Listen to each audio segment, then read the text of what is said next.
actress Vincy Aloysius, who earlier shared that an actor misbehaved with her after using drugs on the sets of a movie, has spoken about her complaint with the film Chamber against actor Shine Tom Chacko. She said that she has lost trust in film organizations. Now, Vincy Aloysius said that she does not know how the complaint which she filed with the film Chamber was leaked, and this in fact is a big betrayal of her trust. Earlier, an actor misbehaved with Vincy after using drugs on the sets of a movie.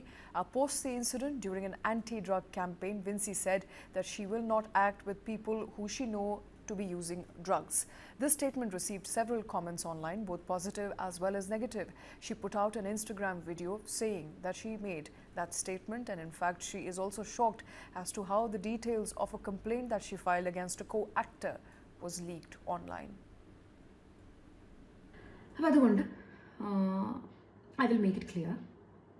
അതായത് ഞാനൊരു സിനിമയുടെ ഭാഗമായപ്പോൾ അതിലെ artist, ആ cinema hold ചെയ്യുന്ന one of the main artist, ആ ആർട്ടിസ്റ്റിൽ നിന്നും കിട്ടിയ experience, അദ്ദേഹം ഇത് ഉപയോഗിച്ച് മോശമായ രീതിയിൽ പറഞ്ഞാലും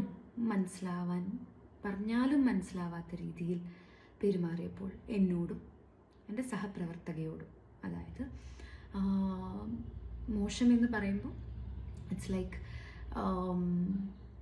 ഭയങ്കര, ഫോർ എക്സാമ്പിൾ എൻ്റെ ഡ്രസ്സിനൊരു പ്രശ്നം വന്നപ്പം ഞാനത് കറക്റ്റ് ചെയ്യാൻ വേണ്ടി പോയപ്പോൾ ഞാനും കൂടി വരാം, ഞാൻ വേണമെങ്കിൽ റെഡിയാക്കി തരാം എന്നൊക്കെ പറയുന്ന രീതിയിലുള്ള, അതും എല്ലാവരുടെയും മുന്നിൽ വെച്ച് പറയുന്ന രീതിയിലുള്ള തരത്തിലുള്ള പെരുമാറ്റവും ഭയങ്കര ബുദ്ധിമുട്ടായിരുന്നു. സഹകരിച്ച് മുന്നോട്ട് പോകാനായിട്ട് ഭയങ്കര ബുദ്ധിമുട്ടായിരുന്നു.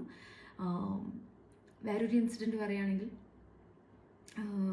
വെൻ ഐ എം ഒരു ഷോട്ടിനല്ല, ഒരു നമ്മൾ സീൻ പ്രാക്ടീസിങ്ങിൻ്റെ ഇടയിൽ spitting some kind of white powders on to the table. So ഭയങ്കര എവിഡൻ്റാണ് ഇത് ഉപയോഗിക്കുന്നുണ്ടെന്നുള്ളത്, സിനിമ സെറ്റിൽ ഉപയോഗിക്കുന്നുണ്ടെന്ന്.